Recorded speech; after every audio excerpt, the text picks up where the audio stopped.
get ready, get ready, get ready, get ready. On your mark, get set. Let's go. I can't do it. We'll do it live. Do it live! I'll write it and we'll do it live! Mister, will you please wake up? Montana looking, throwing in the end zone. Caught it! Dwight! Pombero over the head of Jenks. Uribe charges, throws, out! And the White Sox have won the World Series. And that'll do it. It's over. The Golden State Warriors return to a familiar place. They're on top of the NBA world. We're down to 2, now to 1. Here's Jordan. Yes! It is all over. The Chicago Bulls. This is Snowman in the Morning. Hey, this promises to be fun. Oh, yeah!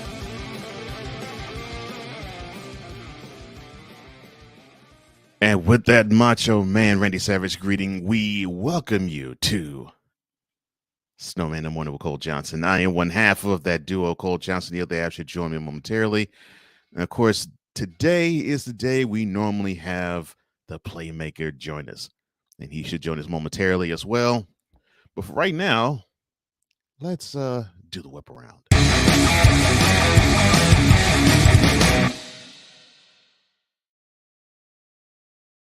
There was a Monday Night Football game. Yeah, it was.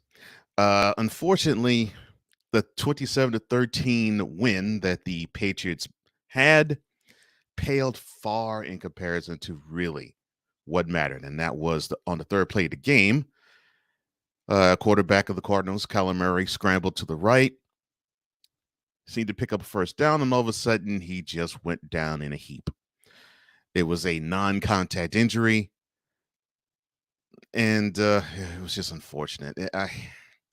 You don't want to see, I don't care who it is. You don't want to see any athlete get injured, but you most certainly don't want to see him injured when no one else is doing the injuries for him. Like there isn't anyone that hit him. There wasn't a pileup. It was just a simple plant. And that is what messed him up. So the number one pick back in 2019, obviously he was in pain before he was wheeled off the field. The prognosis is not good. Cliff Kingsbury, the head coach of the Cardinals, said that following that defeat, which brings them to 4-9. You just don't want to see that. I don't care who you are or what you are. You do not want to see that. We'll talk about the Patriots' fate later, but for Kyler, though, out for the year for sure. The question now is he going to be out for any length of time beyond 1 year?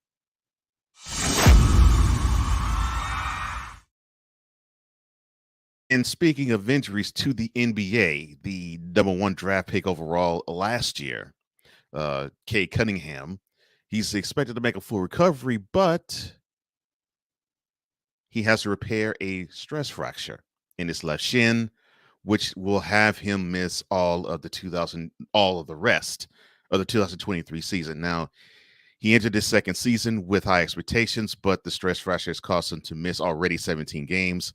The last time he played was last month against the Celtics. And during that performance, he went 1 of 11 from the field, with 2 assists, 2 turnovers, and 4 points.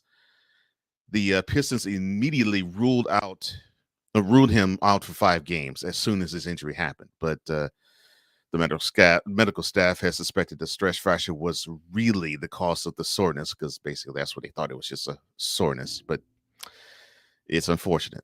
So, of course, the decision he had to make was he either treat it with rest or have surgery. Well, even though the rest would have him return sooner, the possibility of him injuring it further was greater. So he decided to go under the knife, and that means that's it for his season, his second season in the NBA. Now, he ended last year averaging 20 points, pulling out 6 boards, and having 6 dimes. But, well, the Pistons, it doesn't really look good for him, period. But that's not really news you want to say or see or hear, especially with a young prospect like Cade Cunningham. So prayers out, of course, to Kyler Murray as well. Prayers out to you, Cade. I hope you bounce back. The wonderful thing about you is that you're young and that you have a lot ahead of you, and you could probably heal from this faster than what doctors are prognosticating. So prayers to you, sir. I hope everything goes well. Now, a name that I know my partner is familiar with, T.Y. Hilton. He's coming back to the no, he's not. No, in the Indy, will OBJ sign with the Cowboys or not? Well, it looks like he's not being signed, but T.Y. Hilton is. The Cowboys picked him up, and he and he will wear and don the number 13 jersey, the number that normally, even though he didn't do this with the Rams, the number that normally is worn by Mr. Odell Beckham Jr. So Hilton is expected to help the young wide receiver core of the Cowboys bolster to a playoff run.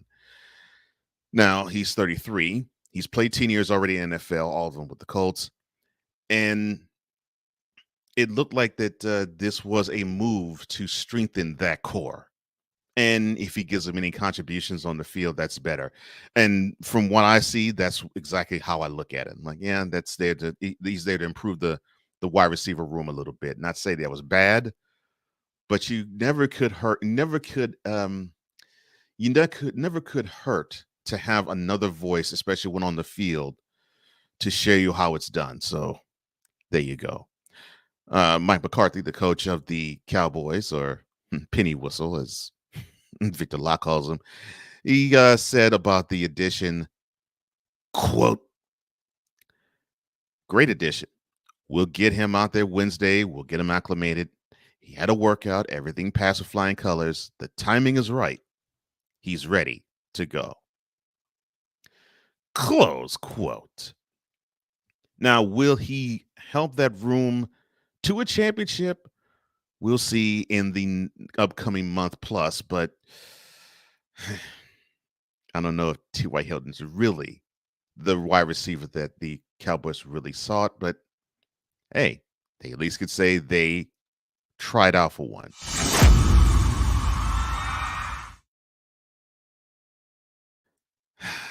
LeBron James uncomfortable.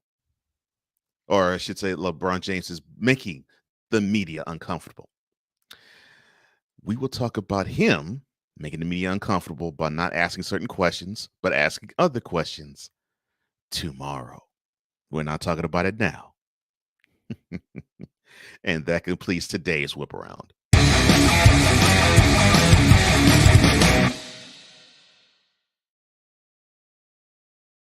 Now, before I greet the Fanatic Feedback Zone, I will say hello to the man who normally joins us every Tuesday, and that is Daryl Silence, the hardest working content creator that I know, aka the Playmaker. Morning. Are you telling me Michael Gallup gave up his jersey? I think he might. Michael Gallup was number 13. Right. I think he might. I think he might give up 13. I know he would probably give up 13 if it was OBJ, but he might give up number 13 to TY. You never know. You never know. Fit Down Sports Show or one Mr. Christopher Dietz says, good morning, Mr. Johnson. Good morning to you, Mr. Dietz. Hope everything is well with you, man. Victor Locke says, good morning, Cole Sports. How are you, sir? I'm doing well. I hope you're doing well, too. Angry Black Man, he's in the house. Glad to see you here. Glad you're amongst the fam. Sit down, kick back, get comfortable, my man. He says, don't get angry. What up, man? I hope everything's good with you. Vic tips a cap to Mr. Dietz, and Dietz does the same. It's back to Vic. Good morning to you, Andrew. I hope everything's well with you. Sig Diggy, all the way out in Norway, in Scandinavia. I hope everything's well with you. Happy Tuesday. Good afternoon to you, sir. And of course, Vic passes a good greetings to everybody in the chat. Victor says, I truly hope he, in talking about Kyler Murray, gets better soon, but at least he has more time for Call of Duty. That's cold, but I love it. Already. Andrew says, started a new job recently. Congratulations, man. I'm glad to hear that. Congratulations, Mr. Andrew. So we'll be live less now, but we'll always catch a replay afterwards on the days I work. Well, hey, we all have to make a living, and I'm glad that things are working out well for you, Andrew. Yeah, you will be missed in the live, but you will not be missing our hearts, brother. We're happy that things are working better for you, man. 6 says good morning to Andrew, and back to and right at Andrew as well. Hawk TV, what's up? TY, he says. Yep. TY is going to the Cowboys, my man. Deed says, awesome about the job, Andrew. Congrats. And I share the same sentiment. Same thing as Hawk. Andrew says thank you to Victor and to Deeds, and also to one Mr. Hawk TV. I hope everything's well with you, Hawk. 6 says, it seems like Kyler Murray might have snapped his meniscus or PCL. I hope not. But the way he planted that, the way he planted his foot, and the way the knee just buckled, and the way he fell, you just might be right, man. You just might be right. He says, good morning, fellas. Thank you, Hawk TV. 6 says, what's good, Playmaker? What's good, Sig? What's going on? Deed says it had to be a PCL. Meniscus doesn't do anything. It just cushions the joint during movement. And the reason why Mr. Deeds can talk about that is he actually studied the sports anatomy during college. So he has a good understanding as to what is injured and how is injured. But yeah, I think it was the PCL, and I don't want it to be. Hey, no problem, my brother. No problem. 6 says good observation, Deeds. Hall TV. Vic says good morning. Deeds says, I know because when I ripped my knee apart, they went in to fix my meniscus and it was completely shattered, and they couldn't repair it. Ooh, man. Ouch. Hawk says Kyler about to rank up on Call of Duty big time. Yeah, he is. Yeah, he is. Well, I don't know. He might be depressed at this moment in time. Oh, yeah, he might be. You never know. Oh, man. We'll do a reset, and when we come back, we will talk about the 49ers. Are they hard up on luck, or are they actually going to be ready for the stretch drive? This is Snowman in the Morning, joined by the Playmaker. We'll be right back. This is Snowman in the Morning.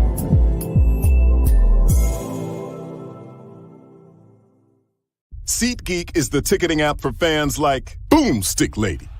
No free throw is safe from the roar of her sticks. SeatGeek helps her find a seat in the direct eye line of the shooter so she can sit where her boomsticks make the biggest boom. Everybody okay? SeatGeek handles the tickets to sports, concerts, and more, so fans can fan.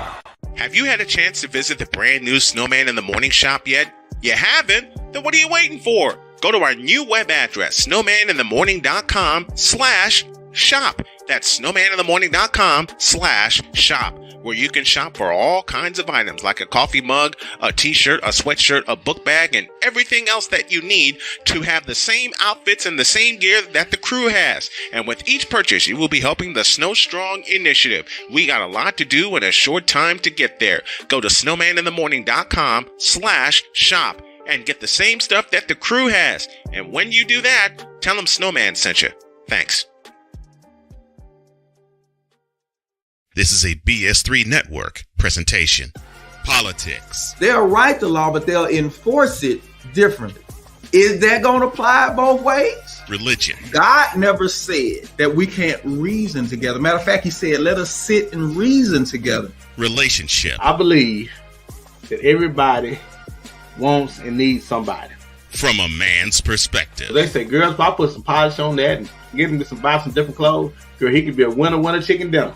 Join the thought engineer. There's nothing wrong with me developing my piece and you developing your piece, but understand the goal is to come together. And comedian John Yogi. Negro, I don't need you putting on no chapstick up there in the pulpit. You do that over there in your chair. Get ready for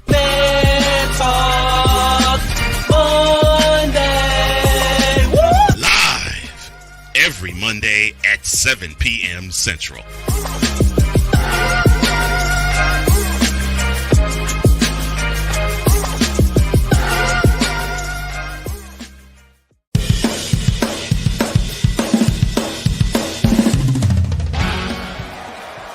Course, Steph Curry. Tim Anderson. Jordan Alvarez. And it's caught.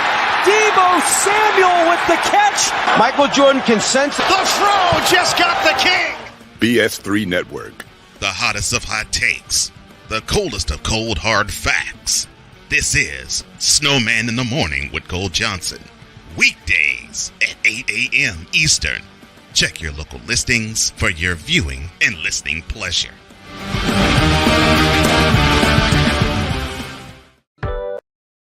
Snowman in the Morning with Cole Johnson is brought to you by Penis Water for the ebbs and flows of life.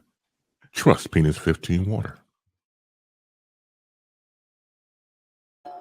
And we are back. Snowman in the Morning with Cole Johnson. I am Cole Johnson, joined by the Playmaker. Oh, I love this. I love the chat. Back to the Fanatic Feedback Zone we go. Six says, Deeds, I messed up my PCL when I was younger. Fortunately, I didn't require surgery, but I had to wear a brace for a short while. And Deets, I will set you're setting me up for where I'm about to go. So I'm gonna come back to this comment right here.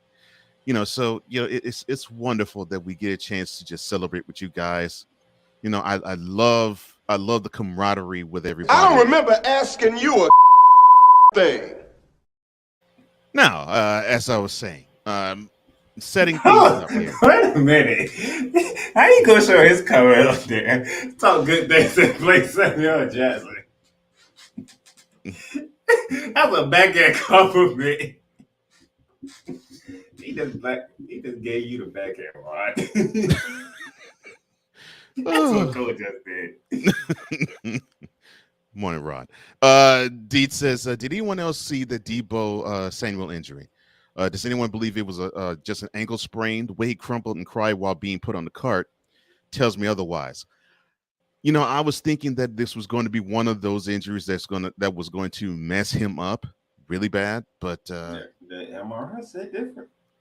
The MRI said different, correct, Mr. Playmaker, because the reports are saying that it's a sprain, an MCL/ankle sprain, and he's actually due back in the regular season. And also, they were crossing their fingers about Brock Purdy because he had rib contusions.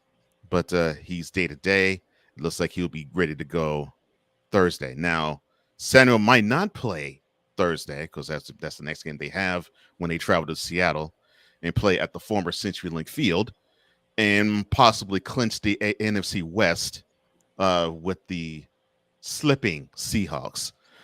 But, Purdy is listed as limited participant. They're falling. They can't get up. Yeah. They're slipping. They're falling. They can't get up. Thank you, the late DMX. That fits perfectly. Purdy is listed as a limited participant, but that basically means that he probably will be a go for Thursday.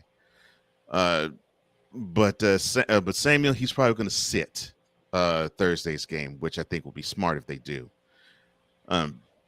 Now, what I wanted to do was I wanted to get my partner, our friend, Brian Snow's take on it, because I know he'd probably say, well, yeah, this is a hiccup, but it won't be too big of a hiccup. But ain't what he initially thought at first. I bet you that. No. I know that his I'm talking about Snowman's too. His and Shanahan's celebration of the 35-7 butt whooping and thumping they gave the Bucks Sunday was a little tempered because in the back of their minds they probably both were thinking, we might have lost our best weapon for the rest of the season, because it looked as though to me, and to answer your question, Deets, I thought he actually tore it. I didn't think he sprained it, but I thought he tore it with the. I watched it live. I was like, oh my god, he was Mm-hmm. The fact that they get that a spring out of that, I would never guess a Yeah, spring came out of he's that. I was about to say, man, Debo's tough because if he got a sprain out of having that thing be rolled like that, like yeah, He got tough. rolled and bit. Yeah, yeah, tough, tough man. Because I'm thankful it's sprained, but uh,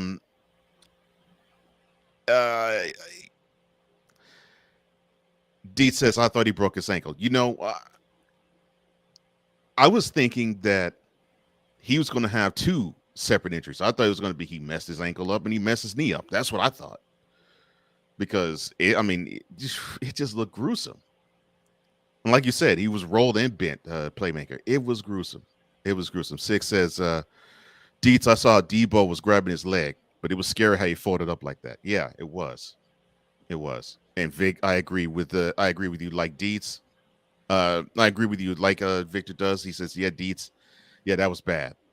Deets went on to say Shanahan said it was a high ankle sprain, but he's still waiting on MRI. Well, yeah, still waiting on the MRI, but the reports now are saying that he's ready to go, but not ready to go Thursday, but he's ready to go.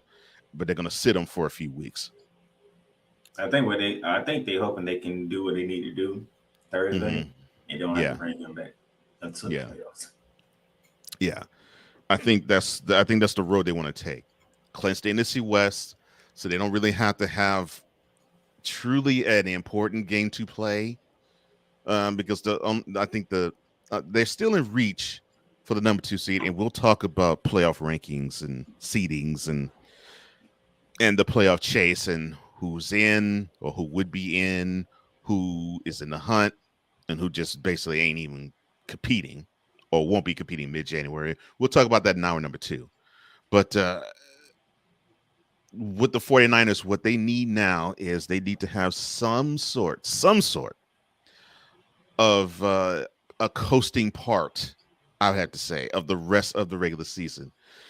And the reason why I say that is I don't know if this team, as amped as they are, could keep this pace up, because I get the feeling they're going to run into one of those games where things just don't click. But I don't want that for them to be in a playoff game. But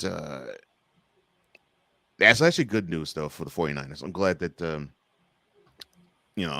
in a season where the 49ers now have dealt with two quarterbacks that are saying peace out for the 2022 season, their biggest weapon saying that, it's good that it won't be.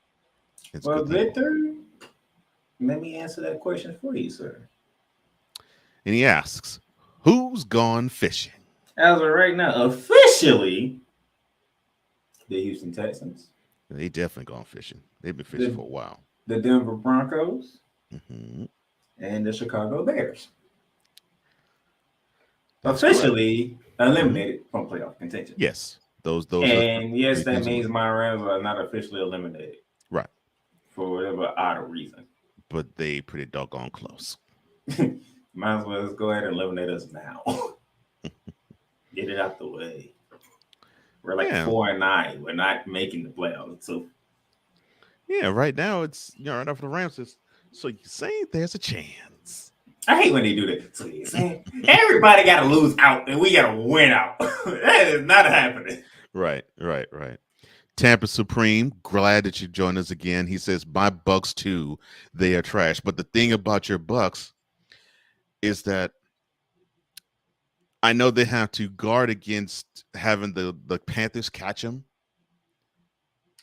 But even as bad as the Bucks have played this year, they are a better team than the better team than the Panthers. I wholeheartedly believe that. Now, could that still be said if the Panthers actually go to Tampa and beat them?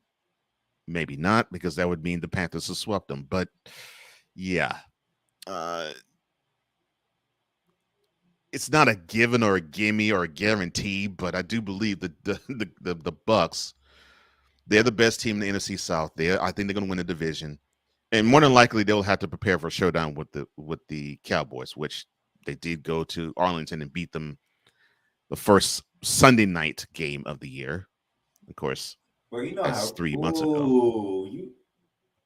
Could you imagine the Monday after if an under 500 Bucks team beats the Cowboys in the playoffs? in the first round of the playoffs. Oh, Could you imagine what that Monday morning is going to be like? Look, I will say this. I will say this with all honesty. I know Stephen A. Smith's sport is basketball. I know it is. And I don't mind his analysis with all things NBA. I don't mind that. But I get the biggest thrill out of him trolling Cowboys fan. I love it. I love it. I find him to have the most entertainment value in trolling Cowboys fan. And so if in the wild card round the Cowboys happen to lose, I know he's going to be amped to clown. If I'm trying to think, well, I think Michael Irvin will. He'll probably go there. He probably will show up. He would be amped to clown Michael Irvin and every Cowboys fan that he could find in Tampa. I ain't gonna lie. I don't know how he's gonna talk last year. Because what he did last year, that was just, oh my god, that was. I've said this in closed circles. I'll say this on air. That was the most entertaining segment I've ever seen in First Take history. I was like, oh man. And he got a great menagerie of responses from pissed off to shocked to dismayed to forlorn to absolute pouring tears down their face. I'm like, how? And on top of that, he caught somebody cheating. And one of the men who was caught, he was hugging. Lord, I can't believe I'm about to say it because it's hilarious. He was hugging his side piece and was caught cheating on national television. Oh my gosh. Oh Lord. Victor says, I know Negro Night will be smiling if that happens. I'll be smiling too. And it's not because the Cowboys I'll be smiling with all the Cowboys fans I know will be disappointed and distraught. Victor says, I always think Stephen A. is trying to golf Michael Irvin into striking him. He probably is. We'll never know. But I'll say this though. No, that's because Michael Irvin, he always hyped when it comes to the Cowboys. Well, yeah. Anything else? Yeah, he's not even as hyped when it comes to University of Miami. I'm like, dang. I mean, he gets pretty hyped about the U, but man, he don't get as hyped about the U as he does about the Cowboys. I don't know what it is. You wasn't hyped yesterday. No. He was tempered yesterday, which it was a correct response because Cowboys are a better team than the Texans. They had no business winning that game by only 4 points. So yeah, I agree with that. They did not need a last-minute touchdown drive against the Texans to pull that game out. So yeah, he was muted. Not he was mute, but his response was more sedated than usual, even though the Cowboys won. But I thought it was the right response though. Man, what was I gonna say? I had something I was going to talk about with in response to Negro Night. Yeah. I'd be smiling too because the responses from distraught Cowboys fan is hilarious. So I remember back in January when the Cowboys lost the wild card round to the 49ers. I think this was Tuesday after the game. So this Cowboys fan that I know who lives in Houston, I've known him for 16 years now. Gosh, time flies. So I've known him for 16 years, and I know him through his older sister. So this guy waves the flag proudly as a Cowboys fan. He will talk endless noise about any and every team, especially the Texans. What I love about that is he will come into the season and he will type on his Facebook page. It's like, it's all about the Cowboys, F the other 31 teams, and throw a middle finger. So cut to the Tuesday after when the Cowboys got bounced last year in last year's playoffs. He shows a clip of a guy who keeps cocking and loading his 357 wearing a Cowboys jersey And the original post said on top, "Don't talk about it. Don't play with me. This is my mood." And all I could do was send a Palpatine meme to him that says, "Good. Let the hate flow." This is why we don't like Cowboys fans. You want to talk all this noise. They are so as soon as it happens, and like Stephen A said, and he's been calling ever since 1997. Just be patient. Just wait. The fall's coming. And when the fall happens, we can't find y'all. Oh God, that was the funniest part of the whole thing. He was talking about one of his boys. Put out an APB out on one of his boys. He says his wife couldn't find him. His son couldn't find him. His boys couldn't find him. I was like, oh, that's cold. I mean, it did it like had like a wanted poster. I was like, oh, that's cold. But that was something I would do. I would do that to if a friend of mine, if I knew he was a Cowboys fan. Yeah, you did it to Ben Simmons. Heck yeah. I know you would do it to anybody else if you did it to Ben Simmons. Heck yeah. I totally would do it. Oh, that was hilarious. Oh my gosh, that was hilarious. But heck, might as well have been talking about the Cowboys and Cowboys fan. All right, so yes, with that ridiculous victory that the Cowboys posted against the Texans 27-23, and allowing a team that went into the game 1-10-1 to dominate them. Whew. How good are their chances in your mind in advancing? Heck, I won't even say to the Super Bowl. Advancing to the NFC Championship game. So currently, as of right now, matter of fact, the crazy thing is we're going into week 15, only one playoff spot has been clinched. That is crazy to think. And we'll touch more on that. That is crazy. So how things shaped up. Actually, the Cowboys still have a chance of winning the division and getting the number one seed. Yeah, they can still get the number one seed in the NFC still. Yeah. But as it sits right now, Philly's one, the only team that comes to the playoff spot.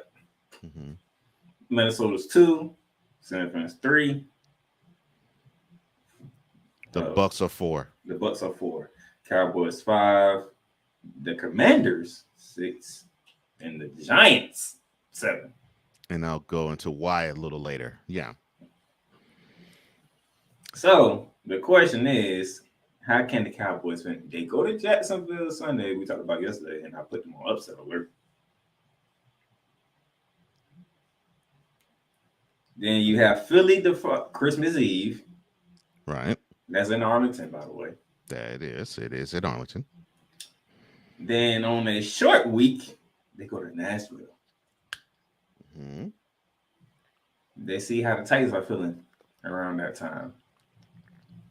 Because if the Cowboys are who the Cowboy fans think they are, King Henry shouldn't dominate that game. But if King Henry does dominate that game, you know what's coming in the playoffs. Mm-hmm. And then you finish the season in the nation's capital with the Commanders. That's right. And they might be fighting for a playoff spot themselves. Yeah, correct. So step one for the Cowboy is not get caught by the Jaguars. Yeah, they must beat the Jaguars. Because you get caught by the Jaguars, you think Stephen A. was hard to deal with last year. Then I would definitely say, okay, settle into the number 5 seed, Cowboys fan, because that's what you're gonna have. Because you won't win the NFC East, and unless the team decides to lose out all the way, you probably won't go any further than 5. So yeah, because the Eagles, they go to Soldier Field. No, let me say that right. The Eagles go to That's Soldier Field on Sunday. That's correct. Obviously, the game against the Cowboys. Mm-hmm. The Saints come rolling into Lincoln Financial Field, then the Giants.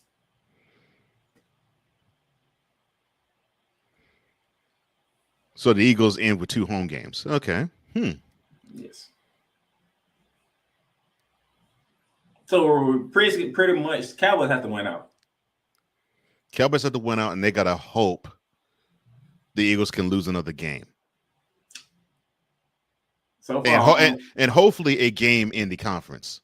If not, the game they play at home against the Giants. that's the only game, man. After what they did to the Giants, I don't know. Because Ryan Clark was on first day yesterday saying how bored Jalen Hurts was scoring touchdowns. Yeah, that tells me they did whatever that. they want to the Giants. I love that. I personally love that. Not that I love the Eagles beat the Giants, because I really had no horse in the race. I love it when I love it when players, they execute what they do and they're like, okay, well, yeah, I've done this before. It's cool. I love that. It was business. It was business like. The Eagles treated it like business, and I think that's what this team needed to do. And it's looking mighty bleak for the Cowboys to pull out the NFC East this year. Now they can, I think, bolster their claim and get into the Eagles' heads and beat them and say, okay, well, should we meet in the playoffs? This is what you will remember last.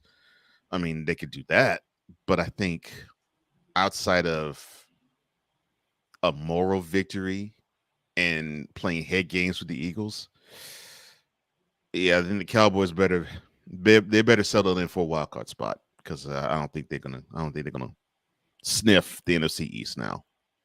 Okay, because let's just say like Stephen A. is giving Cowboys the second Eagles game because they are out. Yeah. Cowboys winning round 2. Mm-hmm. That still means they got to lose to either the Saints or the Giants or the Bears. They ain't losing to the goddamn Bears. Even with Chicago come off a bye week. They're not losing the Bears. I don't think they'll lose the Saints. The only way I could say they're losing the Giants is if the Eagles just basically say, we don't give a crap, and we're sitting every single starter known to man. That tells me they wrapped up everything. Exactly. Because that'll be the only way. But here's the thing, though. Everybody will sit. Here's the thing, though. You gotta remember the number 1 seed gets a bye. Exactly. So do you really want to sit your players down for 2 weeks? Okay, that number 1 bye ain't been doing too good.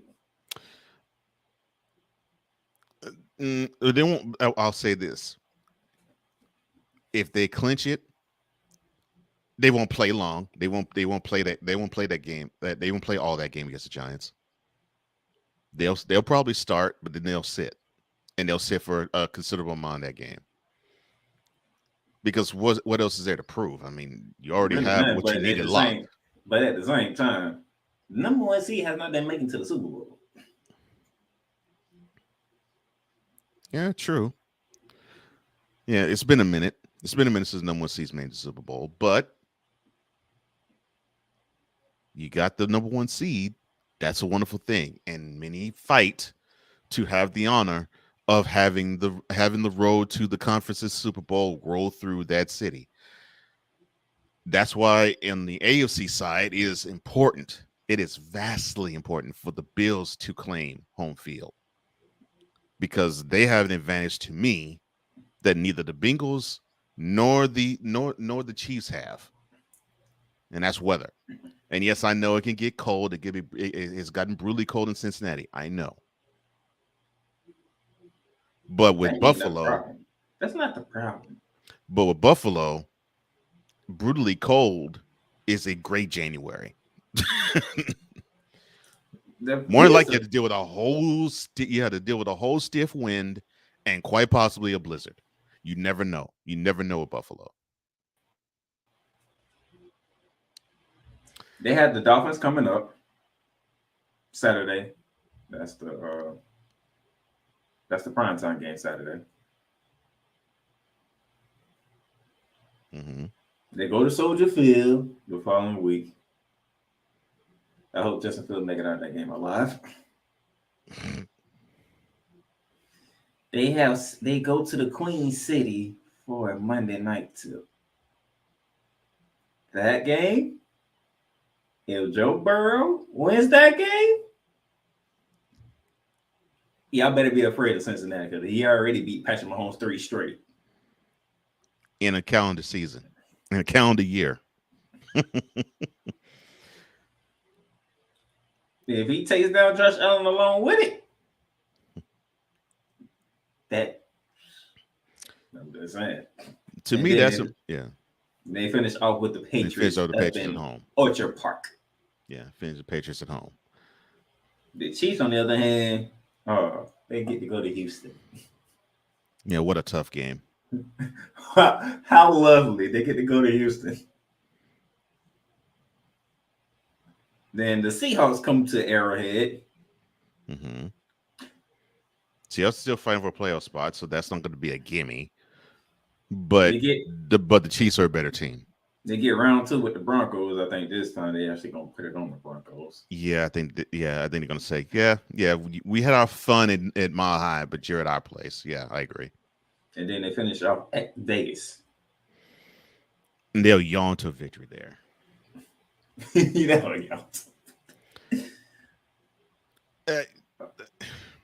So it is because it's quite possible the Chiefs could run the table. I think they are going to run the table. It is quite possible Chiefs can run the table, which means the Bills have to run the table in order to secure the number 1 seed. The way it is laying out, the Bills have a tougher road to hold the rest of the season. They might not, but the Bengals have a tougher one. Yeah, the Bengals have an even tougher one because they still have to face the Ravens just to see if they can win the AFC North, and that's how they end. Even though it's in Cincy, that's how their season ends. Yeah. And then the game before is at home against the Bills. Yes. And then they go to Gillette before that, and then this week they heading down to South Florida. Yeah, so they have the toughest road of all 3. Speaking of the Ravens, without Lamar Jackson, they go to Cleveland, and Deshaun Watson is back. They host the Falcons, who are fighting for their lives, literally. Right. And then they finish out with the Bengals, and they have a rematch with the Steelers, New Year's. Right. Oh, man. Deet says, the NFL playoffs are a crapshoot. As long as the Cowboys make it to the dance, I'm happy. If they lose, they lose. If they win, I'm happy. But anyone can win a single game. Yeah, any given Sunday is what is apparent for sure. I agree with you. If they just get in, it's 0-0, and it's about that next 60 minutes, no matter if you're on the road or at home. Vic says, so what you're saying, guys, is that when the Cowboys fall in their possible playoff appearance, is I'm going to be taking lumps the day after? Oh, great. No. It's not that well, I can't really speak for Playmaker, but I think he is similar to me in this regard. It's not that I want to do that to every Cowboys fan, because I really don't. Like, I wouldn't want to do it to Deets because he actually has sense too, just like you. You actually speak sense about, both of you speak sense about your team. Like for you, Vic, you actually do call Mike McCarthy Pennywise, and you think this guy has no brain cell. I'm not alluding to you because you actually are willing to call it out if it's bad. If it's bad and it's on your team that you root for, I get what he's saying is. I know we not referring to them, but by them being Cowboys fans. Oh, I get that too. They're in it still. Yeah. They're in it, but they're not really in it because it's not really about them. Or it's one of those. I'm sorry that I have to do this to you, but right, everybody else got to feel it. Yeah. Because it wouldn't be directed to you two. It wouldn't be directed to my man Ben Sutter III, the owner, the manipulator, the operator of BS3 Network. He's a Cowboys fan. Or King Doc, or Ivan Dawkins, who's also a huge Cowboys fan. All 4 of you actually talk like you know football and you know the team and you can analyze the team and you're unafraid to call out the BS that the team does and you're unafraid to say this is hot garbage. And it's a Cowboys fan, or it's a cowboy you're pointing to. I don't direct it to you guys. I direct it to the ones where they will post things such as Dak Prescott is better than Jalen Hurts, but then they will Photoshop Jalen Hurts being the 31st best quarterback in the league in different statistical categories. My joking is directed to them. Just think of how I am with bronsexuals. I don't really do it to LeBron James fans. I do it to those obsessive idiots. That's how I'd be to Cowboys fan. I address the idiotic form of the fan base. By the way, I think I made some LeBron fans mad at me a week ago. Really? Because they actually brought up the whole, record thing that you used to do. Mm-hmm. And I was like, and nobody cares.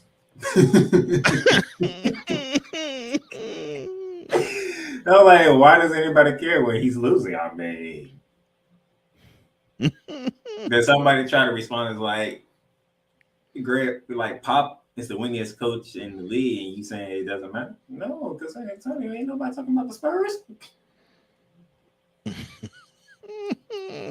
Pop is the winningest head coach in the NBA.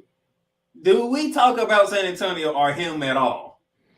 Not really. When it comes to being the GOAT of the NBA, no. And thank LeBron James can get that damn record all he want. I'm gonna look at the Lakers and be like, but you're under 500. Yeah. And you started out horrendous. Deet says, we will find out what their chances are in 2 weeks. Because the Cowboys will be playing the Eagles at home. And they're probably playing them in the division round if they win the wild card round. Quite possibly. No, because y'all be the 5 seed. If y'all It could still happen if a lower seed were to advance along with them. No, what I'm saying is if the Eagles are I'm sorry. seed, No, my bad. If the Eagles are the number 1 seed and the Cowboys are the 5th, they won't see each other until the NFC Championship game if the Cowboys can get that far. No, okay, let me see. 4, 5. Let's see, 2, 7, 3, 6, 4, 5. All right. Let's see. Yeah, you're right. Yeah, because if the second seed were to advance, that's who the Cowboys would play. Yeah, you're right. So you would have, yeah, you're right. Yeah. And if the Cowboys do get past the first round, that'll go well for them because where they stand is at right now, that'll be a trip back to Minnesota. Which I think they will do just as well. Maybe not 40-3 just as well, but I think they'll have similar success because I really believe they're paper champions. I'll go further into that in the upcoming hour. Deet says if the Cowboys beat the Jags, they clinch a playoff spot. If the Giants lose, they also clinch a playoff spot. He also says, where do the Eagles go? Cole, hit that summon. Nope. Vic's like, Deet, stop. Nope. Deet, you're gonna have to ride this one out, homie. I'm sorry. He says, stop it. We're not trying to kill Ryan McCarthy again. And Deet says, Uncle Foot can upset the Eagles. Nope. This is what you do, Dees. You go talk to Mike McCarthy. You tell him, y'all better not come to Duval and have that mess that they tried to pull last week. Oh, Lord. Vic says, I don't know if the ever living can help those mannequins on the Bears O line. The only thing that could help them is Jesus. And as if they want to help them. Deet says Buffalo cold is a different animal. Exactly, my man. And you should know. I mean, heck, you live in Connecticut. It's a different animal there too. But yeah, the cold in Buffalo is just. And that would be the overwhelming reason as to why the Bills would need to fight for the overall number 1 seed, because you could still have decent weather days in Kansas City and in Cincinnati. Although both cities have had bone-chilling playoff games in January. Both of them have. Both historically have had it. But Buffalo, yeah. 6 says, when it gets cold in Buffalo, the Stone City Band has to bring the heat. In reference to Rick James, because that is where he was born. He was a Buffalo native. Vidala says, Playmaker is already gunning from my head. What? No, actually, this thing ain't gonna do that for me. So. He says, I want the Cowboys to succeed. So the only way to help them out is to point out the weaknesses and address them. This is why I get so frustrated with other Cowboys fans. Thank you, Victor. Thank you. Because that's how I get frustrated with other fan bases too. Because it's like, how is it you can't see this crap? Like I went toe to toe with a pom pom waving Vikings fan because they simply don't want to see the weaknesses of their team. They just want to see the record. Weakness. Where do we begin at? Right. It's like what weakness do you want to address first with the Vikings? That was what I was trying to tell that guy, but all he wanted to do was say, "Well, Kirk Cousins has less losses this year than Dak Prescott." Explain that. I'm like, get out of my face. Get out of my face. Ryan says, "Good morning, gentlemen, and good morning to everyone watching and listening in the chat. We don't dunk on fans, we dunk on fanatics because of their maniacal devotion, regardless of how bad a team is." Thank you. Thank you, because I will clown a maniacal Jets fan too. I will clown a maniacal Texans fan easily. Look, I can tell you this, and for those of you who are thinking it, y'all, and I know y'all thinking it because some of y'all been asking me. Rams Nation is actually doing quite well. We still wilding out on that damn Super Bowl. Let's say Rams Nation. Yeah, you still have the high of February. You still do. Because somebody posted the draft order, and the Detroit Lions would get our pick, which would have been the fourth overall pick. And Rams was like, "Hey man, we won a Super Bowl. We achieved the ultimate goal." Yeah, they benefit from the pick. We benefit from the ring. So yeah. I don't think Rams fans are really feeling that pinch. I don't think, and they shouldn't really. Vic says, "I'm always like, are you guys watching the same game I'm watching? The Cowboys need some serious improvement." Yeah, I'm with you, bro. They don't need improvement. They just need their damn head coach and offensive coordinator to not deviate it from the game plan. Or Zeke Elliott. Or deviate from what they do best. And it's just, how is it that people who never coached on the NFL sideline can see that your team is built to run the ball, be balanced, play action off of it, force the defense to stack the box so Dak Prescott can go over top of them, and then you have your defense just be athletes. How difficult is that? I'm gonna help them out, and I shouldn't even do this. I don't even like Cowboys like that, but I'm gonna help them out. I don't either, but let's look at it. But that's not difficult. Derrick Henry had 17 carries for 121 yards and a touchdown. Tell me why Ryan Tunney is throwing the ball 38 times. That's more than double the carries Derrick Henry have. That's what the Cowboys do. You pull that off in Jacksonville, you're taking a nail. I'm telling you this now. And we're talking about a guy who, like Cole said yesterday, always put the Jaguars on a highlight reel. And he actually did Sunday. Because he had a 50-yard run in that game. The only difference was in that game, the Jags popped up for a fumble, and it turned the whole game in their favor. And after that hit and fumble, Henry wasn't the same since. This is what happened with Houston with the Cowboys. Ezekiel and Tony Pollard combined for 25 carries. That's ridiculous. Dak Prescott threw the ball 39 times. That's ridiculous. When I saw that, I was like, you wanted to lose this game. That was the way I looked at it. I was like, Cowboys, you want to lose this game. You want Dak Prescott to be the hero so bad that you would risk him throwing a pick deep in your own territory. And if it was a team that was just a monicum better than the Texans, they either would have gotten a field goal or push the short field advantage to a touchdown And instead of dealing with a 23-20 lead, you had a deficit. You had to deal with a 30-20 deficit. Hey, I think we need to take a break. We got some breaking news. All right. Well, I'll get through the rest of these, and then we definitely will. Deet says, yeah, it's not if the Cowboys want to lose, it's how they do. Exactly. If the Cowboys lose a close game, I don't care. But if they play like garbage to beat themselves, then I have an issue. Vic says, Mr. McCarthy is alive. Ryan says, I'm never late, Victor. I'm always on time. I'm always on time. I'm sorry. 6 says, good morning. Happy Tuesday, Ryan. He said, what's the brew this morning? D says, no, if the Cowboys win the wild card round, they'll play the Eagles in round 2. It's 1 versus 5, 2 versus 3.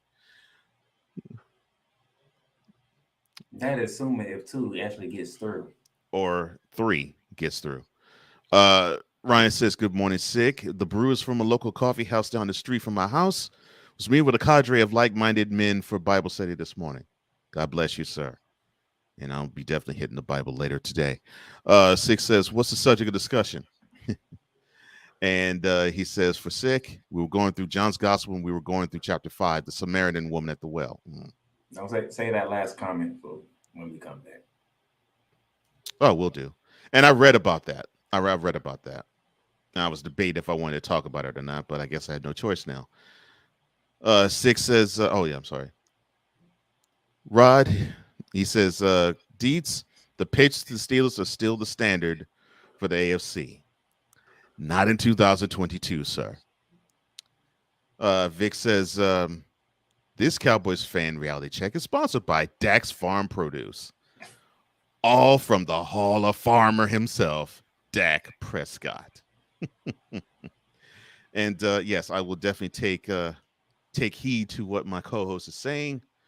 Quick reset for hour number 2, and we will be right back. 'Cause we take this job so serious. What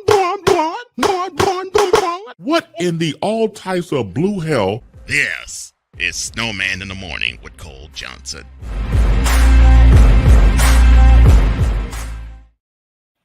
And now you're inside hour number 2 of Snowman in the Morning with Cole Johnson. I am Cole Johnson, joined by the playmaker himself, this working content creator that I know. And wow. Yeah. Just before 9 o'clock today, ESPN types the article, Mississippi State coach Mike Leach dies after hospitalization. Now, I read early this morning that he was being placed under hospice care. And man, it broke my heart when I heard that. Now, it says Mississippi State coach Mike Leach died Monday night after complications related to a heart condition. The school announced he was 61. Yeah, I was about to say he wasn't even that old, real young actually. Now, for those who might not know who he was, of course, he was on the sideline of Mississippi State recently. Beforehand, he was the head coach of the, I think it was Washington State Cougars, but he got known for what he did at Texas Tech, and that was before that. So, and of course, he had a run and gun style of offense where basically it was like, I put it this way. He was a coach where he basically played like how most Madden players are. The air raid offense, the same offense that is run in Arizona. Mm-hmm. I wonder where he got that from. Mm-hmm. It's like fourth down. What's a fourth down? Punter. What's a punter? Yeah, that was his style of coaching.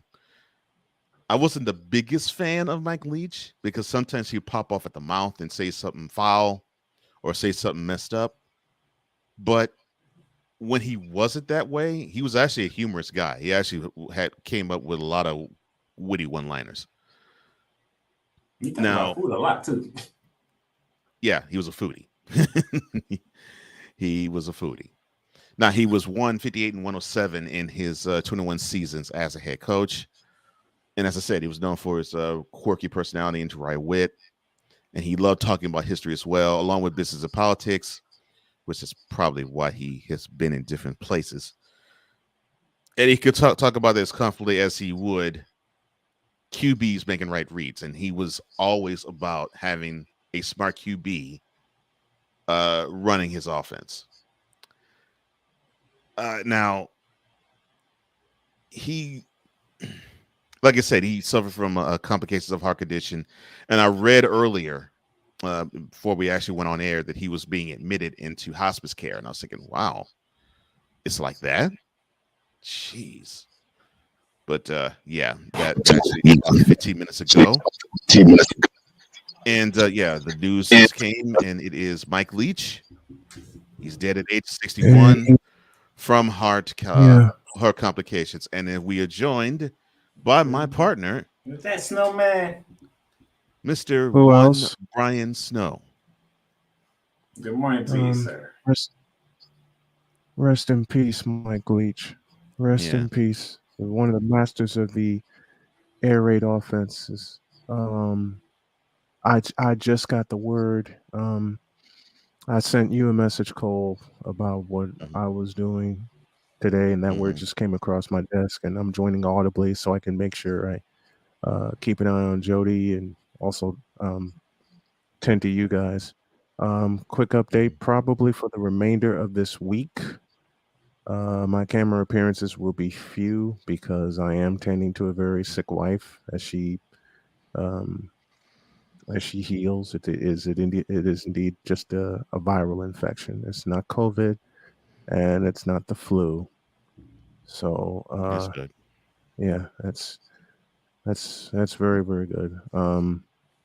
Her sleep has been erratic at best because of her condition, and therefore my sleep has been even more erratic. But I wanted to be sure that she's taken care of first. Yeah, definitely. Wifey over everything, no question. Wifey over, you better believe it. Wifey over everything. Yeah. And like I said, I just got the word about Mike Leach. And Playmaker, you're available tomorrow, are you not? Yes, I am. All right. I will come on for hour 2 tomorrow, but I will need you to help lead things off. No problem. I will definitely be here for hour 1. Good. Good. And Dr. K sends her love to everybody and thanks everyone for their prayers of wellness. And we will send that same love right back to her. Not only to her, but to the Leach family as well. Yeah. Yes, indeed. And yes, indeed. Yeah. Bunker TV in the house with us. Salute to you, Bunker, for the content you're producing. It's always off the chart. And Bunker, I need to get you on this program and a couple of my others to talk Knicks basketball. That's his. Everyone has their fandom. This is Bunkers. He's a big time Knicks fan. Oh, then that means you and Wise will be good buddies. Okay. Oh, he's gonna be great. Yeah, he's gonna be great. He's gonna be great buddies with Wise. By the way, that my new Shooting on Lights Out episode is up and running. And it's a fabulous episode. I had a chance to poke in on it yesterday. Sick talking about Mike Leach. He says apparently not a problem. Yeah, Sick talking about Mike Leach. He said apparently it was a massive heart attack. This should remind me to get their health checked out, and genetic screening should be required. Yeah, no question. Yes. Oh boy, I got that lesson last summer, big time. Bunker TV says yes, sir. Talk about the Knicks fan. Knicks fan. He says don't hold it. He says don't hold it against me. Can't hold it. Hey, can't. I have no problem. I have no problem with the Knicks. So I have no issues with the New York Knicks.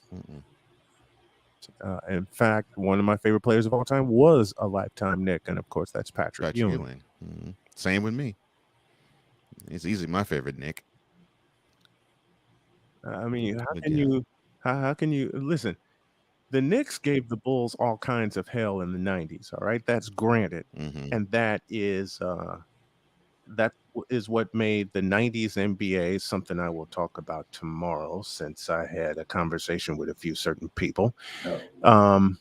It didn't make the 90s soft. It made the 80s and 90s that much more competitive. Yeah, that. Now you just give it a quick one. Yeah. It's like the time Playmaker filled in on a Wednesday with us, and he said, "I'll save you the trouble and push the button." Yeah, he said, "I'll save you the trouble," and he said, "Push the button." We got a few buttons to push tomorrow. Oh Lord. Listen, you created this monster, Mr. Johnson. He created everything else about. I created the show in 2013. The other black. No, I'm not gonna go there. You know what? I kind of knew you'd do that. By the end of the year, we need a second episode of the City Fifth, and that's all I'm gonna say. Oh no. Yes. I still ain't watched the first one. Why haven't you watched the first one yet? Because I have. Well, I told you what. I didn't tell you, Playmaker. No, I take that back. I did watch the first one. Mm-hmm. I did watch the first one. That's because here's the crazy part. Mm-hmm. So Ray returns, correct? Mm-hmm. And all these words he can't say. He can't say people's name right. He can't say quote right. Quotey. But as soon as he got to the pastor, he said it so correctly. I was like, what?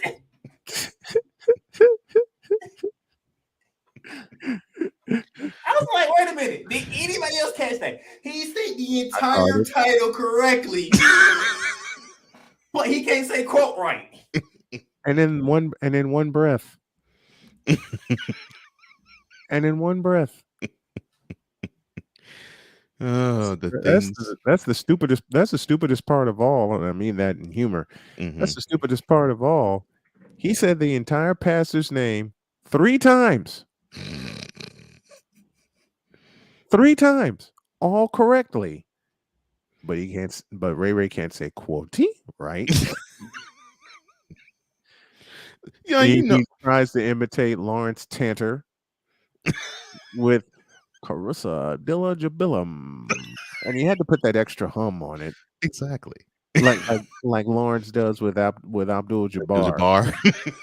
Right. And the crazy thing is, the pastor, when he's saying the names, he's talking about, I'm not sure if this is the right way to say it, but this is the way he told me to say it. So yes, I was like,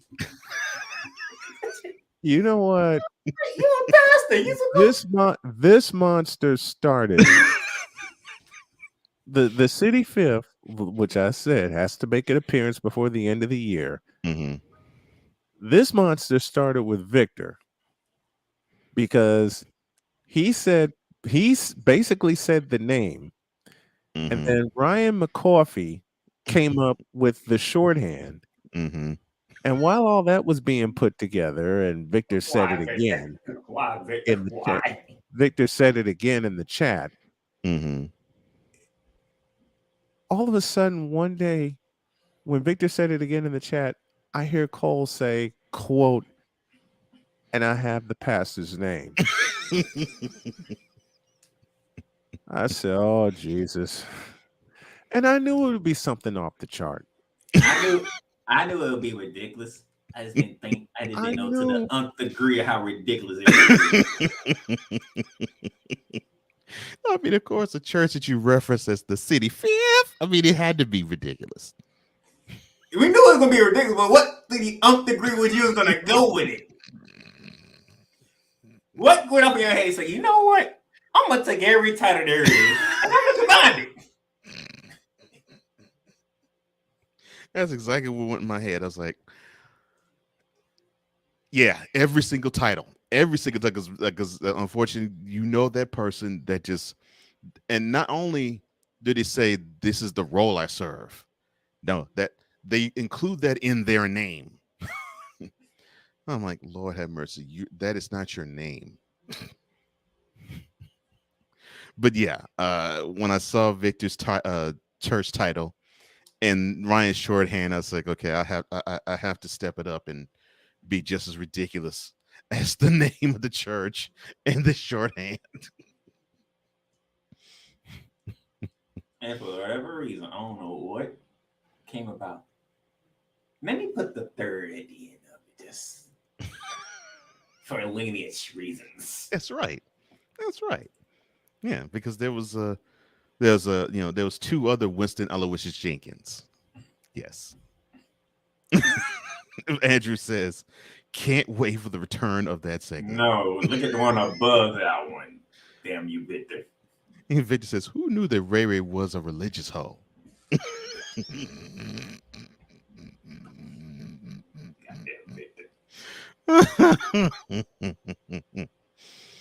Oh, Lord. Six says, it seems like Ray Ray is selective in what he wants to pronounce right. See, that's the thing. With these people that you meet over a course of time, it's like you ask yourself the question, you could pronounce this word right. How is it you have a hard time pronouncing this word? I don't understand that. And they will continue to mispronounce these simple words that you think they would get. Not to mention, you did something slick. I don't know if Snowman caught it, if anybody caught it. You did something slick. Because you went around mispronouncing everybody's name, like Steph Curry and all them, right? Mm-hmm. I see what you did with Michael Jordan. I caught on to that one. I caught that one. I caught that one. I said, oh, you disrespectful man. Oh, my goodness. I don't know if everybody was just all together like, oh, he disrespecting her. No, he really disrespected Michael Jordan. Well, I mean, other than Stephen Curry, the biggest slight had to go to Jordan. I mean, it had to. Because oh, okay. I see what he did on that one. Mm-hmm. I see. I know what he did on that one. Okay. Yes, I'm surprised Snowman didn't go off. he didn't go off there. He went off with the Stephen Curry one. But I knew he was going to go off with that one. That's why I kind of figured. I don't think he caught what you did. I was like, he really didn't mispronounce Jordan's name. He threw a word. He just changed the end of it and threw a word in there. Mm-hmm.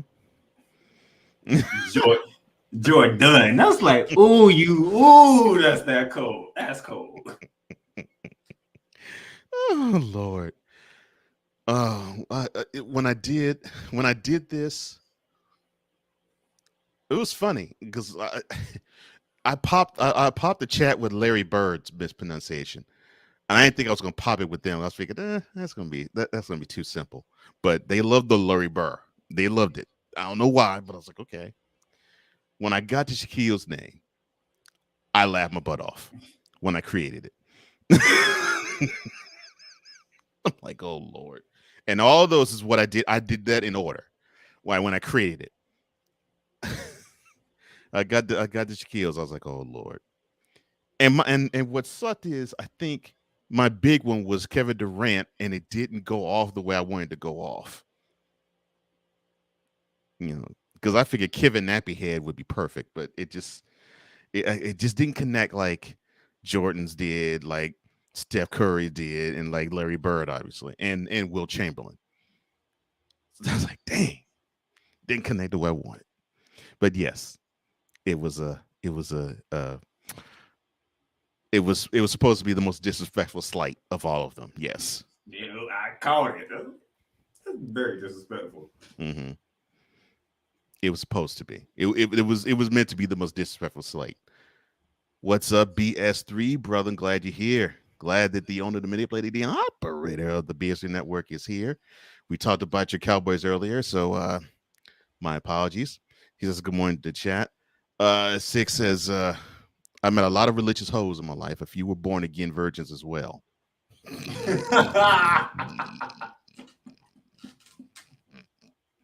That is hilarious. That is hilarious. You're wrong for that one. You're wrong for that one. Vic says, if you ever been to an inner city church, you should know they don't keep just one denomination. No, they don't. You're right about that, Victor. Six says, Cole, I have pronounced certain words in British or American English depending on who I was conversing with. Yeah, I can see that. Oh, Vic says, oh, I saw that one. He says he saw that one. He says the one that got him was Wilt. I don't even remember what was at this moment in time because I snapped. I heard he say Stephen Curry and Snowman was like wasn't having it. Yeah, said, he went Moodum crazy after that. And then you said Michael Johnson said, "Oh no, he didn't." Oh no, he didn't. Let's do that. Because I was like, because I was saying to myself, I gotta see who do bronsexuals hate the most, and it's Jordan and Curry. So I was like, okay, so I gotta find the most disrespectful names for the both of them. So of course I came with Michael Jordan, and I was like, oh yeah, they always jealous about how Curry looks, so I'll just make it a girl name, Stephanie Corey. Stephanie Corey, but when you say Michael Jordan, I was like, oh, that is very disrespectful. He took a word that people use in this generation a lot, and he just slid right behind Jordan last night. I'm like, you. Mm-hmm. Yep. Oh Lord. Victor says, I thought, does Ray Ray know what a Chamber of Commerce is? So yeah, Will Chamberlain's name was Will Chamber of Commerce. And to show that there was no sacred cows for me, Akeem Olajuwon was my favorite player of all time. I even clowned his name. I said Hockey O Labor Room. So no sacred cows of that joke. None. Oh my gosh. Ugh. All right. I don't know, man. The stuff that this man comes up with, I don't know. I don't know how he comes up with it. Hey. Yeah, it's just God. I don't know how it pops in my head. It just does. It just does. I don't know why. I don't know how. It just does. I just let it flow. I just let it flow. Oh my goodness. Well, since we on the subject of basketball. Oh yeah. That's what I wanted to actually do. Sir. I actually slotted a segment for you, and this would be a perfect time. Yesterday you talked about the surging Pelicans as they took care of the Suns in 2 games in New Orleans this weekend. Yeah, I did my heat check on them too. Mm-hmm. I want to touch on the first of those 2 games. So the final score is 128-117 in favor of the Pelicans.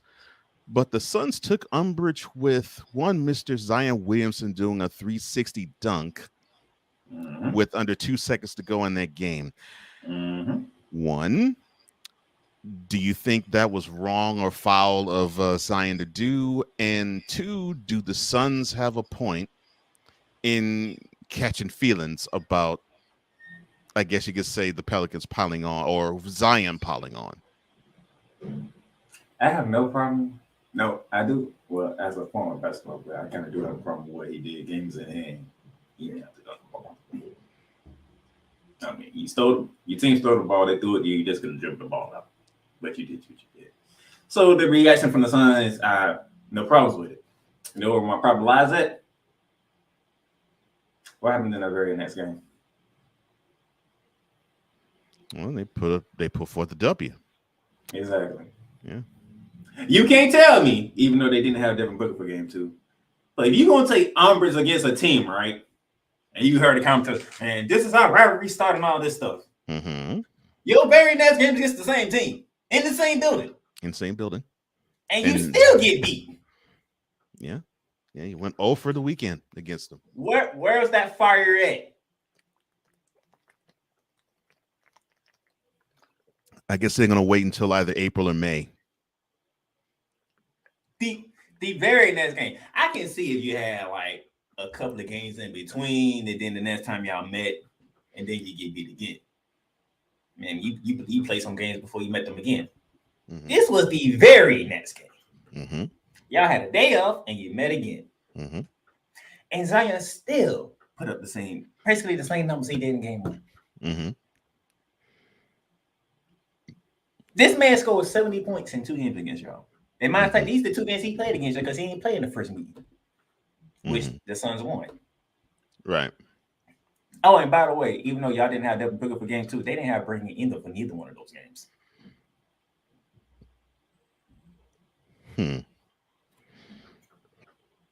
So I can't even be mad at the Pelicans. The Pelicans sit here and say, "Hey, y'all want to take me? Y'all want that smoke? Come get it." Yeah, that's true. That's true. I don't remember asking you a thing. So unless the Suns were gonna be the team that we thought they was gonna be, shut up. Because you're supposed to smack them Sunday, but you ain't smacked them Sunday. No, he didn't. Yes, I did. Because see, when things like this happen, I'm looking for the next meet. Ooh, Zion went there. Okay, what did they play again? Oh, they play Sunday. The Suns might put it on them. Nah, the Pelicans come back, take you to overtime, and then smack you in overtime. And Zion and them still celebrating on y'all. If you're gonna get mad or something, do something about it. The Suns didn't do nothing about it. That's one thing I can give LeBron. When Boston was on him, he said, "All right, it's game 6. We in TD Garden." He already knew if I lose this, ain't no coming back. That's when Stephen A was like, "I have never seen LeBron look like that in a pregame in his whole career." And he messed around and went for a 40 burger in that playoff game in TD Garden with the Miami Heat. If you want the smoke, come get the smoke. Don't sit here cry about it, and then the very next time y'all meet, the same result still happens. Not come get the smoke. Do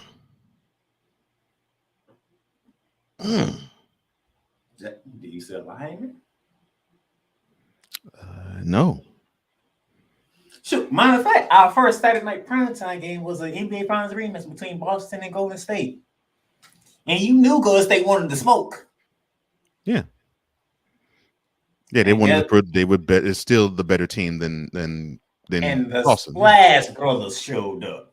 Yeah, 30 plus each. Yeah. And Jason Tatum probably had his worst game of this season. Worse. He did. After everything the Golden State been through, they said, "All right, you know what? It's a finals rematch.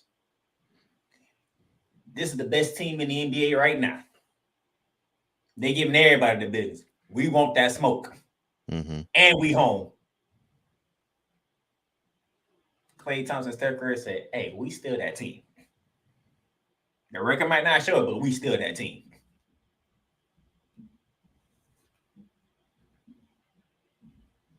Come on, man.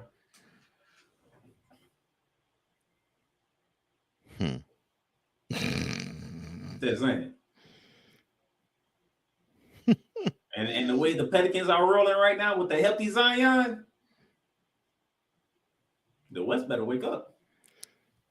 All right. So the question I'll have to ask you is, are the Pelicans the new Western Conference power? Or do they still have more growing pains to do in order to achieve that moniker? For you to be considered a Western power, you have to show me you can hang with Golden State. Good job, my man. That's exactly what I wanted That's exactly what I wanted to hear. Until then, Golden State will always be the power. Because no matter where they landed, you have to beat them 4 times. Yeah. Which the last time I checked, the only team that actually do it was out in the East. Yeah, I was about to say the last time a team beat them 4 times in the West was the Clippers way back in 2014. That's the last time a Western Conference team has beaten the presently constituted And what I mean by that is, I mean Klay Thompson, Draymond Green, and Stephen Curry led Warriors team. That's the last team that beat them in a best of 7 in the Western Conference, which we're now coming up on 9 years. That's the last time a Western Conference team has beaten the Golden State Warriors 4 times in a playoff series. And to your point, sir, every team that has beaten them since then has been an Eastern Conference team. Well, I tell you, that's been in the finals. Mm-hmm. And it's only 2 teams. Yep. Cleveland and Toronto. Mm-hmm. Yep. Yeah. So now here's my thing here. Mm-hmm. Cause goddamn, the only thing I have against Greg Popovich, and I love Pop. Everybody knows I love Pop. I love San Antonio. Why the hell did you start this goddamn resting players? Because Tyronn Lue is taking a full advantage of this. All of a sudden, we get Paul George and Kawhi Leonard back. Oh, we can just go ahead and beat. We can go ahead and beat on everybody now. We can go ahead and beat on. You can beat on the Hornets, the Wizards. Oh, and by the way, we can beat on the Boston Celtics too. They blew the Celtics out. But all of a sudden, when I get ready to look at the Clippers, Kawhi's sitting. He's resting. Paul George is resting. What the freak, man? That is why when you picked them early in the season, I was like, no, because I was seeing this. I was like, they won't play half the season. You remember the Clippers when they played at the LA Sports Arena? Yeah, we're talking early 90s. Yeah, and how sorry they were. Well, that for go further back. Yeah, that's like in the late 80s. Yeah, that's today's Clippers. And so, for me, when you said that earlier in the year, Playmaker, I think you said this like 2 months ago when you said the Clippers are the team, one of the teams you should really look for. I'm like, nah, because I can't see it. I can't see it because I can see Paul George sitting for about 30, 40 games, and I can see Kawhi sitting for about 40 to 50 games. And yeah, they're brilliant, and yeah, they can play, and yeah, they can ball. But the brilliance of Tyronn Lue on the bench can only go so far if he doesn't have his 2 best players.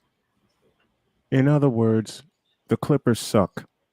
And they're going to suck for a while until PG-13 and Kawhi Leonard are gone. I hate saying it, but it's been that trend since they got to Los Angeles. They don't suck. Well, what's the word? They suck. But they don't suck because, as you can see, I'll fix your sentence. If you can beat the best teams in the league and do it handily, you don't suck. They're vastly. Tyronn Lue is willing to sacrifice games. Yeah. They're vastly underwhelming. In other words, they suck. Tyronn Lue is literally willing to sacrifice games to sit Kawhi Leonard and Paul George.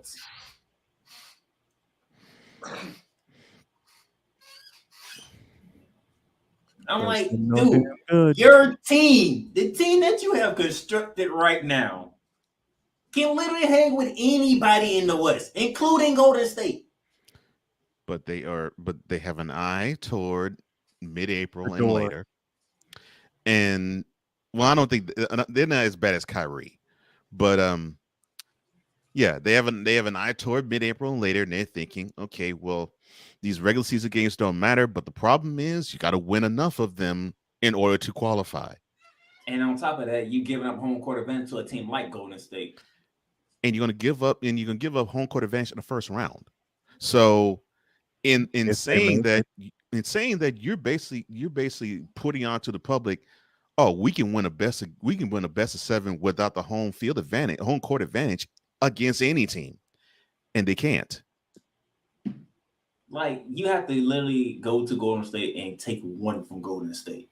No, you have Most to likely two, because Golden State in return you is gonna take one back. you were climbing in my head, playmaker. Yeah, You're Golden gonna State have is probably to, the best road. Yeah, they're the best you're, road team you're in the gonna playoffs. have to win. You're gonna have to win at least 2 in San Francisco, and that ain't happening.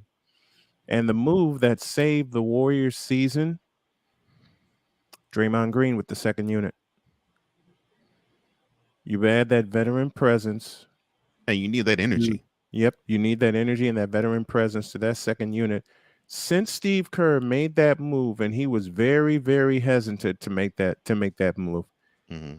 and that comes at the top of the second half. He was very hesitant to make that move, but since Speaking of Steve, Draymond, I hope Draymond makes an appearance tomorrow. wait, what? I hope Draymond Green makes an appearance tomorrow. Mm-hmm. Because Draymond Green said something, and I happened to run across it while I was perusing social media. Why And were I you thought about perusing social Snowman. media? I Didn't we tell said, you to quit that mess? Oh Lord! Didn't we tell you to quit that mess? hey, we told y'all to stop, and y'all don't stop. So why won't I Look, listen? we don't peruse social media; it peruses us. And a Thank you. shout to Al High and the highlight reel. Yes, brother. In the chat this morning. Yes, brother. Glad you're here, man. As always. And yeah. Speaking of bowl names, anybody remember the Bluebonnet Bowl that played the Astrodome? Well, you know, I know. I know you know. Raycom Sports used to broadcast every Bluebonnet Bowl game, and it used to come on Fox 32. Mm-hmm. And see, this is when college football was fun to watch, and it was on free television, and you didn't have to go behind a paywall to see championship games. Oh, did I Oh say that yeah, aloud? and bowl games were played on ABC and CBS and NBC. Yeah, and of course the channels where Fox became the ruler. Yeah. Mm-hmm. And for me, Fox was in Chicago. Fox was WFLD, and you would hear something to the tune of, "We pause 10 seconds for Station identification." Station identification. Mm-hmm. You know, which is something I'm bringing back with my radio network and Playmaker. Whatever program you put out, you have a radio home for it. Cool. I'm just gonna throw that out there because with the unique programming that's coming to the network, yours included, Cole, we can and will blow all the competition away. Period.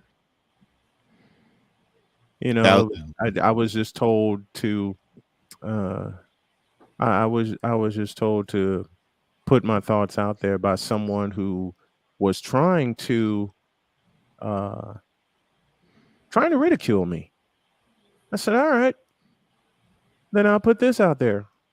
The SDM Sports Radio Network audio and video programs will blow the competition away. Yeah, he tried laughing in my face, and then he looked at my face and saw I was quite serious. That's disrespectful. Now, this will show you how much I am in tune to my basketball. If these are still watching and listening, I had to do a flagrant foul on a Pac-12 school. On the what? On Pac-12. Pac-12 school. So tell me why you are in a major conference, because you know basketball they call it majors. The Power 5. All TV agrees with you. Yeah. Go on. Tell me why I have a major school in the Pac-12 that has not won a single game yet. Oh yeah, who that? The California Golden Bears. Oh, we knew they were gonna suck. No, they literally lost all 11 games. Half of them which came against mid-major teams. We knew they were gonna suck. I'm trying to figure out how are you even considered a major program at this moment in time? Money. Because it's California. Yeah. Well, two reasons. And plus, they're tied to UCLA too. So yeah. One, Cole just sang, and the other because it's California. And they're tied to UCLA. So I mean, yes, those two they're sister schools of each other.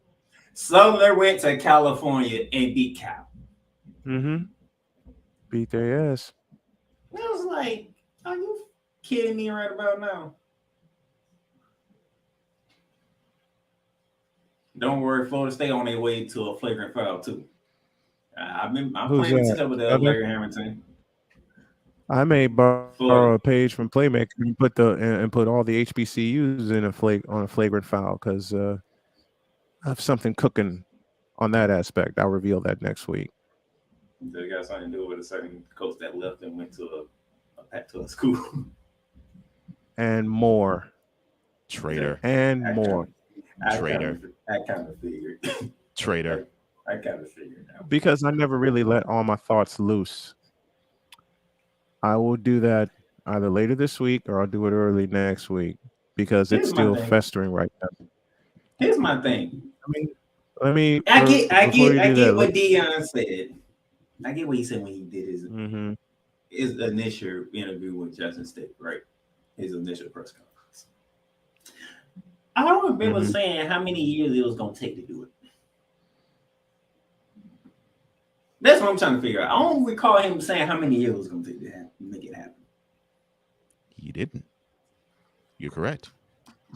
So we assume, all capital letters, he's going to be around for the long haul. That and I've said this. You know, he's down for the Brown. You know, he's going to be the stalwart figure of HBCU athletics. He was going to be the reason why people wanted to gravitate toward the schools, why athletes wanted to go to these schools, and why institution after institution that were HBCUs would be pouring in money. And when Mr. Deion Sanders found out that Negroes don't want to pay these schools, sink ya. See, here's the thing. And I don't fault him for it. What did he say he was going to do? He was going to elevate Jackson State. And he did.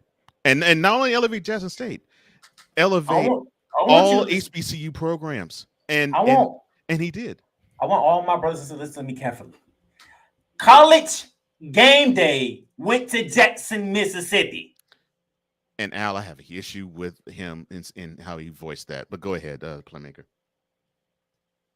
Everybody knows, especially college football fans, to start your Saturdays, you watching College Game Day.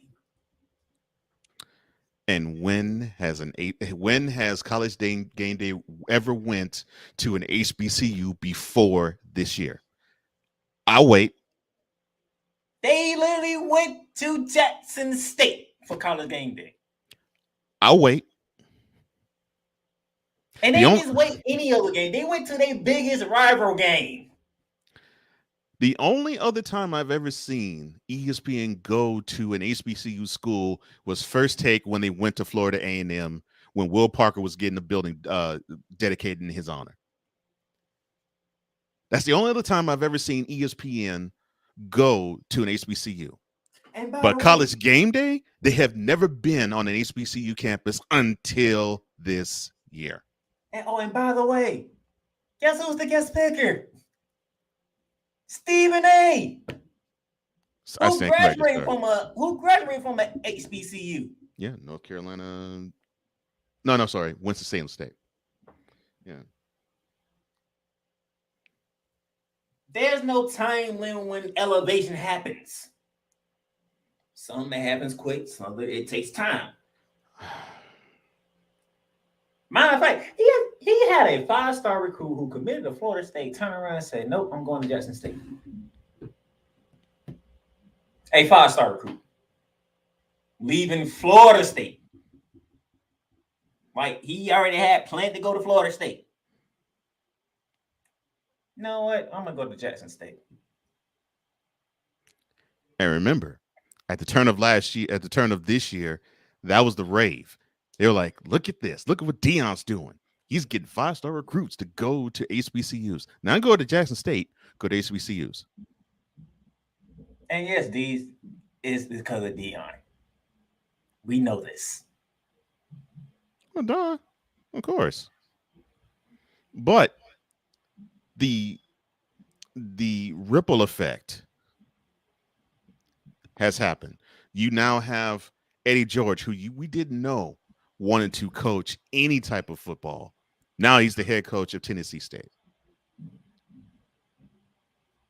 We actually shining a light on Tyrone Wheatley, who was a running back for the Giants back when Brian and I were in high school. And I think he's the head coach of Morgan State. We're seeing an influx of these NFL players wanting to be head coaches of these HBCUs, and that all started with Deion. I'm going to tell you the biggest difference between HBCUs and the PIWs, as they want to call it, but I say Power 5. Something to call boosters. Yeah. You know, like what T. Boone Pickens is to Oklahoma State.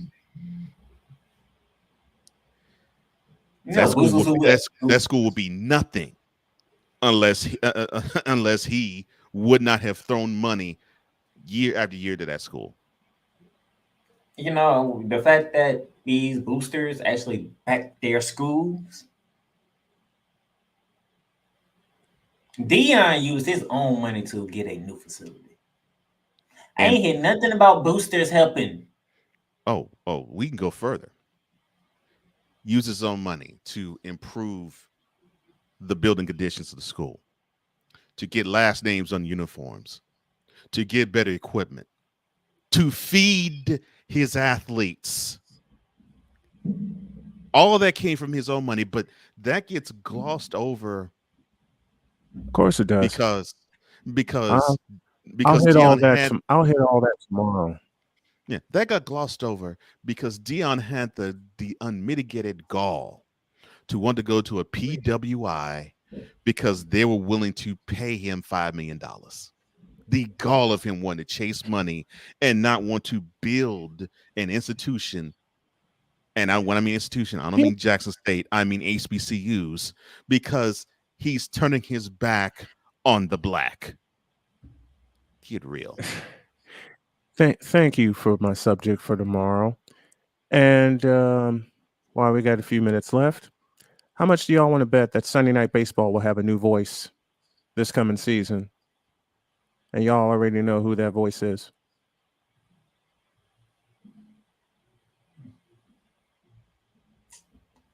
Talking about that guy who does Monday Night Football? That's him. Oh, so that's another reason why he went to, ESPN. I'm willing to lay you a bet. I mean, Carl Ravage fielded admirably, and Carl Ravage is okay. Yeah, I cannot think of this. I cannot think of his name. He's the Schulman for the Blues. Broadcaster for the Dan Schulman. Thank you. I don't know why I blanked on that name. He did admirably as well for Sunday Night Baseball, but the institution was John Miller and Joe Morgan, and they foolishly let them go. They have their new institution now. They just need to find them a partner. Dan Schulman is great for college basketball. College basketball. But they have their new institutional voice now for Sunday Night Baseball, and it's Joe Buck. I would say it's good. It's good to hear and watch DTV calling basketball games again. Yes.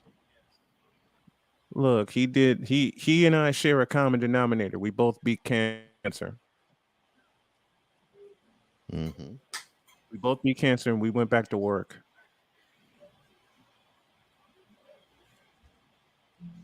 I think Dick would be number one on my list. I think a lot of people go Jay Billis, but I go Jimmy Dykes number 2 for me. I like Jay Billis's Twitter game more than I actually like his analysis on camera. He's cool there, but his Twitter game is much better. As far as ESPN goes, there was only one team for me. Mike Patrick. Listen, as far as ESPN goes, there was one team for me. Mike Patrick and Dick Vitale for college basketball. Especially ACC. Big comment. Yes. Once again, those criticizing Deion Sanders for switching schools are surprisingly silent when Brett Favre stole millions of dollars public aid money. Ain't that the and truth? are still silent to this moment. And I, they're I, I, going that's to why I continue ain't. to be silent. That's why I ain't say nothing, because I'm pretty sure Snowman is gonna use that tomorrow. I was like, I ain't even gonna get into that. That's a whole nother. That's a whole show by itself. That's an animal I will slay next week, because I've been silent on all of that. Chris Deeds, I miss John Miller and Joe Morgan. They were the institution. They were institution behind Sunday Night Baseball. Of course, rest in peace, Joe. But yeah. Yeah, rest in peace, Mike Joe. Patrick was that dude, especially when ESPN had Sunday Night Football. Definitely Mike Patrick was that Can dude. you preach that? Can you preach that again to those of us at Candlestick Park in the cheap seats? Can you preach that again, please? And Ryan was in the same wavelength as me. He says, Mike Patrick, Paul McGuire, Joe Theis won the Sunday night NFL. Yes, that was a team, and Mike Patrick, as great as he does a great job with basketball.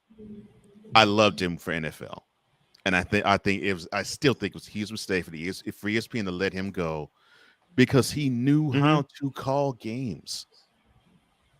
He knew how to call games. He was the institution for Sunday Night Football. He and Joe Theismann. Then they added Paul McGuire, which NBC let Paul McGuire go after they surrendered the AFC contract in 1998. He hooked up with ESPN, and that was a love fest. And then they stupidly let Mike Patrick go. Yeah, stupid. I don't want to work for. I don't want to work for a network like. Because Jimmy Dykes, I love Jimmy Dykes calling basketball game.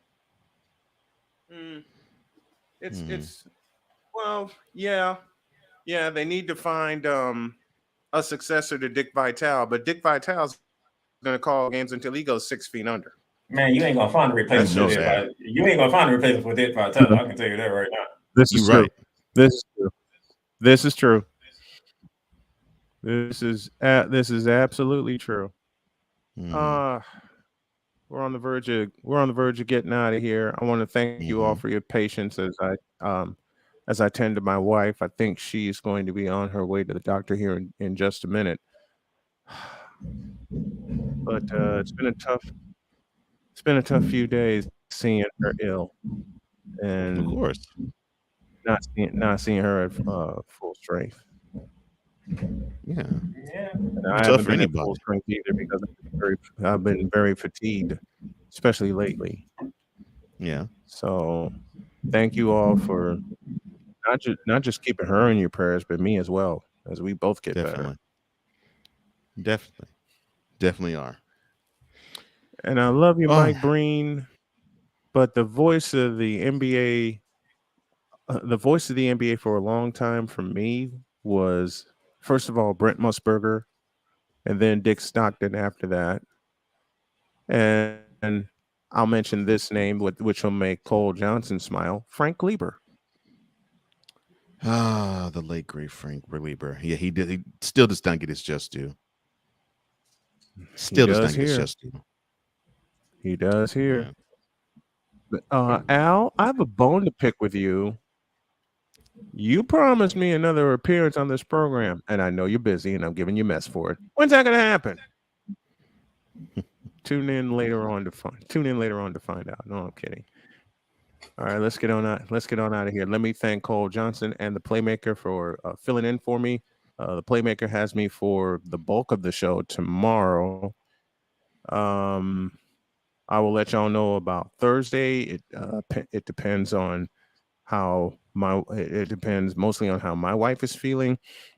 But again, thank you all so very much for tuning into this program and tuning into us and being interactive with us, including Al High, including Ryan McCarthy, Chris Deeds, Victor Locke, Sick Diggy from Norway, the Hawk TV. Hey, Hawk TV, hail to the Redskins. That's for you.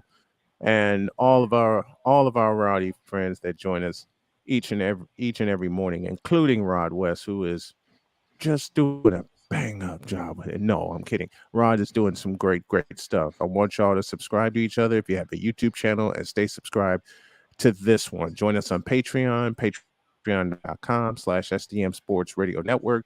Basketball tonight, Jennings County and Greensburg from Hurley Arena in Jennings County, 7:15 for the pregame show, 7:30 for the tip-off time.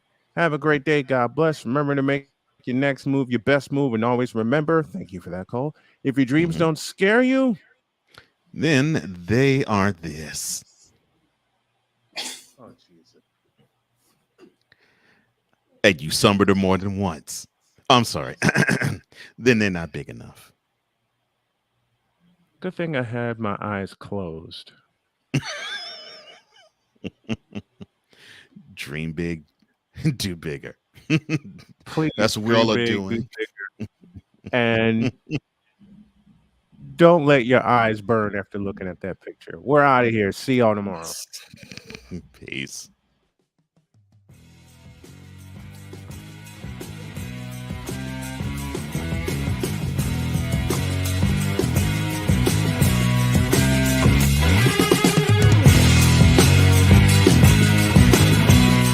Thank you for tuning in to Snowman in the Morning with Cole Johnson, the hottest of hot takes and the coldest of cold, hard facts.